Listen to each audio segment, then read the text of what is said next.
Last Saturday saw the first 15 welcome Old Belvedere to Donnybrook in what was a local derby for round 12 of the Energia AIL Division 1B League. Over the last number of years, these games tended to be one-score games between both sides. Our visitors definitely started brighter on Saturday after what could only be described as an error-strewn opening 15 minutes by the first 15.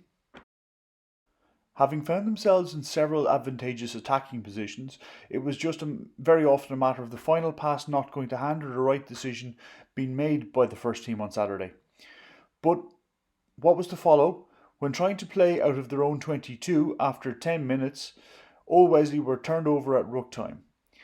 And following several phases later, Old Belvedere winger Ariel Robles broke through the defence, stepping inside, beating the tackle of out half Ian Cassidy and scoring the opening try of the game. The conversion was added by Old Belvedere out half Justin Leonard. Shortly after the restart, Old Belvedere's second row Will MacDonald saw a yellow for a late hit on Old Wesley centre James O'Donovan, who had put a grubber through in behind the Old Belvedere defence. It was during this period when Old Belvedere were down to 14 men, Old Wesley started to come into the game and stamped their dominance on the opening half.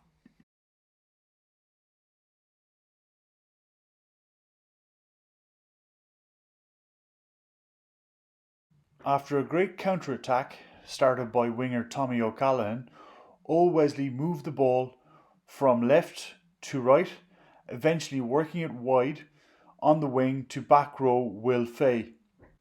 Having collected the ball just inside the Old Belvedere half, Fay sprinted down the touchline and inside the Old Belvedere winger Robles to bring the ball right up to the Old Belvedere line. Buoyed by the support from the pack in the form of JJOD, Cronin Gleeson and Harry Noonan, the pack kept the ball tight, moving the ball back towards the centre of the field, which then gave OD the opportunity to pick, run laterally, step past three Old Belvedere defenders and touch down under the posts. The conversion was added by Ian Cassidy to draw the game level at 7-all.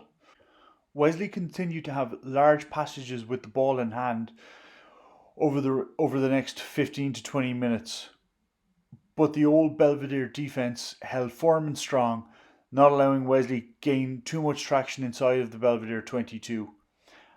But again, as the half was drawing to a close, the Wesley attack ramped up their pace and speed, resulting in Old Belvedere going offside at the gain line and giving Cassidy another shot at the posts.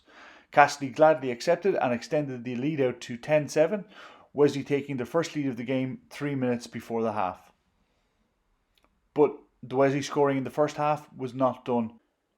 By now, Wesley had returned to their tried and trusted maul off lineout, a tactic that they'd used several times to their advantage in previous games. Wesley's maul is now becoming one of the better in Division 1B of the AIL. Having brought the ball into the 22 from the lineout, the backs managed to move it wide to the wing to the hands of winger Tommy O'Callaghan, who was tackled just a yard short. But support was there from centre James O'Donovan, who managed to pick the ball, drive over and dot down just over the forming ruck. Cassidy added the extras from the touchline to leave it 17 points to 7 at half time. Wesley opened the second half strongly with a JJOD try, but having consulted with his touch judge, the try was taken off the board for a knock-on, and Wesley were to be denied their third try in the space of 20 minutes. Over the last 20 minutes, Old Wesley's backs were definitely against the wall, having picked up 2 yellow cards and forced to play large portions of the closing stages with just 13 men.